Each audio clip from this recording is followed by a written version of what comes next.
Greetings from Dr. Mahadev Desai. I am talking to you from the RSSDI 2021 being held right now at Ahmedabad. The topic that I am going to discuss is about the primary prevention of complications of diabetes. What we mean by primary complication is we prevent the complications even when the disease is progressing. And we know what we have learned from the landmark trials of DCCT, ADIC and UKPDS is the concept of molecular mimicry and the legacy effect. So, we have learned that controlling the sugar for a long period of time will definitely improve the overall outcome of the patients and reduce the complications, and other way around, if the diabetes remains uncontrolled for a long time, the chances of having many complications, especially the microvascular complications, will be very high. What we have learned is that the retinopathy, nephropathy and neuropathy have been substantially reduced in the patients who have been controlled with vigorous treatment in DCCT trials, and even after the 26 years of follow-up which is still ongoing in the ADIC trial, which are the cohorts of patients who were enrolled initially in the DCCT trials, and they still have a beneficial effect even though their HbA1c have now remained almost like the persons who have not been involved earlierly in the intensive phase. So, how do we go about and what are the other factors responsible? We know glucotoxicity is one of the most important factor, but the factors like endothelial dysfunctions, blood pressure, dyslipidemia are very, very important, and on top of it we may have sedentary lifestyle, bad exercise habits are also contributing to this. So, what factors will help us in controlling the complications of the diabetes which you have marked, and which are the complications? The complications like CVD, like myocardial infarction or acute coronary syndrome or heart failure or nephropathy, retinopathy, neuropathy, erectile dysfunctions, infections, dental problems, all these can be prevented by good control of diabetes, blood pressure, cholesterol.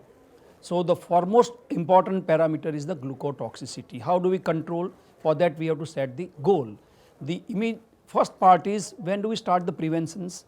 To me, the prevention should start with the very first consultation, where we should have the detailed history of the patient's circumstances under which he was diagnosed, what was his weight, what was his BMI, what is his general conditions and blood pressure, food conditions, and then we have to plan accordingly. We should also have a thorough eye checkup, ECG, everything on the first consultation, and we have to set the goals.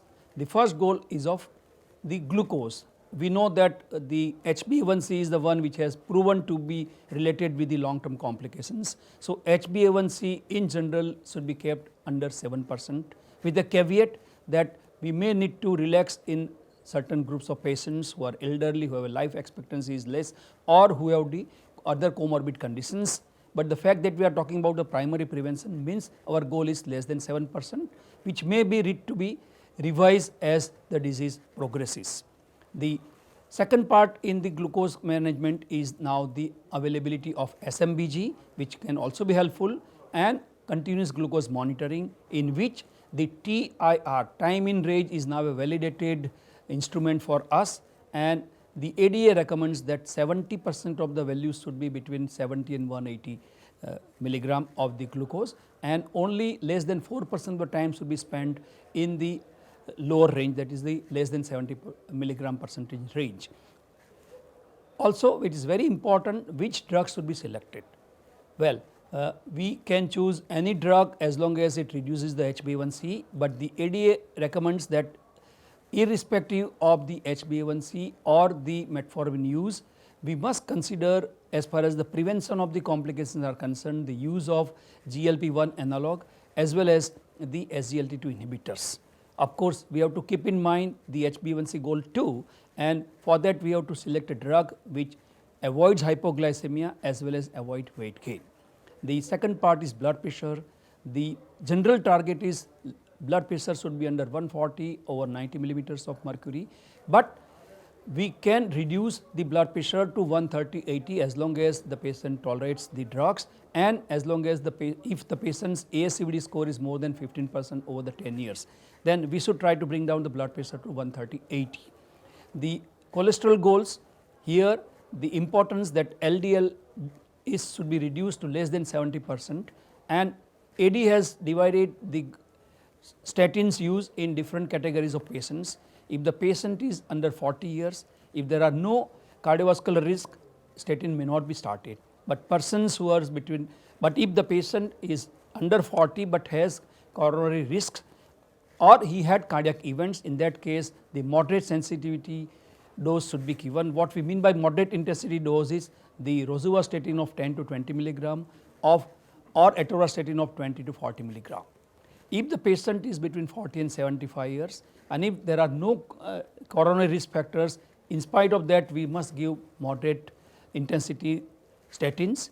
But if there are overt coronary risk scores, then in that case we should give high sensitivity, high intensity statins.